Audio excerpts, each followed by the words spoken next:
Signal number 4, raised as Nika intensifies into a typhoon, makes landfall in Aurora. Typhoon Nika, international name Taraji, made landfall in Disalag, Aurora at 8:10 a.m. today, with maximum sustained winds of 130 kilometers per hour and gusts reaching 180 kilometers per hour.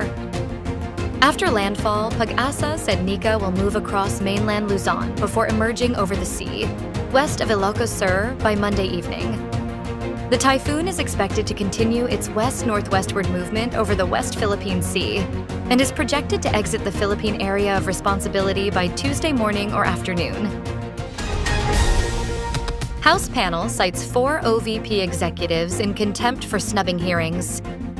4 officials from the Office of the Vice President were cited for contempt by a House panel for failing to attend an inquiry into the alleged misuse of confidential funds by Vice President Sara Duterte.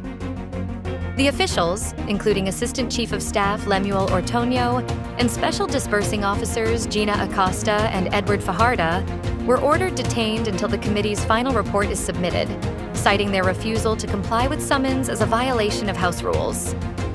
During the previous hearing on November 4th, 9 OVP officials were subpoenaed, but only 4 attended the recent session. China declares baseline claim over Panatag Shoal. China released over the weekend a portrait of Panatag Shoal that included its baseline claim of its territorial sea after the Philippine government passed 2 laws that affirmed its rights over it. China Foreign Ministry said that it released a map that declared the baselines of territorial sea adjacent to Panatag as a natural step by the Chinese government. The move, the ministry said, was done to lawfully strengthen its marine management and is consistent with international law and common practices. Solons call out Duterte for balking at promise to help cops involved in drug cops. Former President Rodrigo Duterte failed to walk the talk when it comes to his oft-repeated promise to protect and assist policemen who get in trouble for their hand in his administration's bloody war on drugs. Deputy Majority Leader Tingog Party List, Representative Jude Acidre and Quad Committee Co-Chairman Santa Rosa City Lone District Representative Dan Fernandez offered this take as House members continued to fire back at the ex-leader.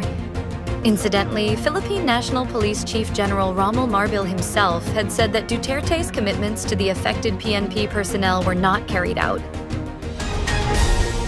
Marcos signs Create More Act.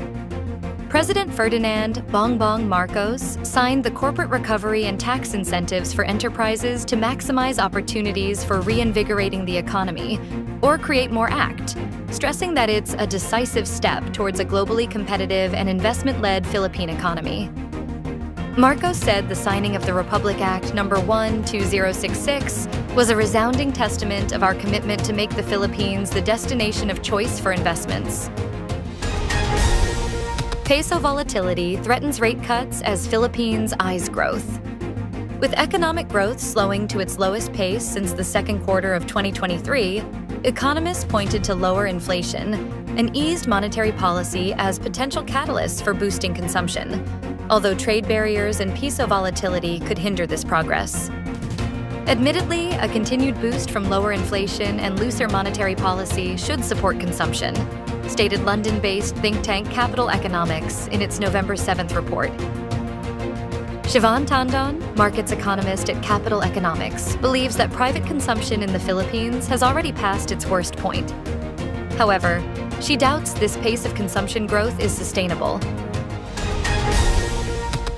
Trump on day 1 asserts to begin deportation push, pardon January 6th rioters, and make his criminal cases vanish. Donald Trump has said he wouldn't be a dictator, except for day 1. According to his own statements, he's got a lot to do on that first day in the White House. His list includes starting up the mass deportation of migrants, rolling back Biden administration policies on education, reshaping the federal government by firing potentially thousands of federal employees he believes are secretly working against him, and pardoning people who were arrested for their role in the riot at the Capitol on January 6, 2021. Taylor Swift, BTS's Jimin, Lisa, Lay's Sserafim, BINI win at 2024 MTV Europe Music Awards. Taylor Swift, K-pop acts BTS's Jimin, Blackpink's Lisa and Sserafim, and Filipino girl group BINI triumphed at the 2024 MTV Europe Music Awards from the Co-op Live in Manchester, United Kingdom. Swift won 4 awards: Best Video with Fortnite Feat, Post Malone, Best Artist, Best Live, and Best US Act. Closely following was MTV EMAs newcomer Tyla, who bagged her first ever MTV EMAs for Best Afrobeats, Best R&B, and Best African Act.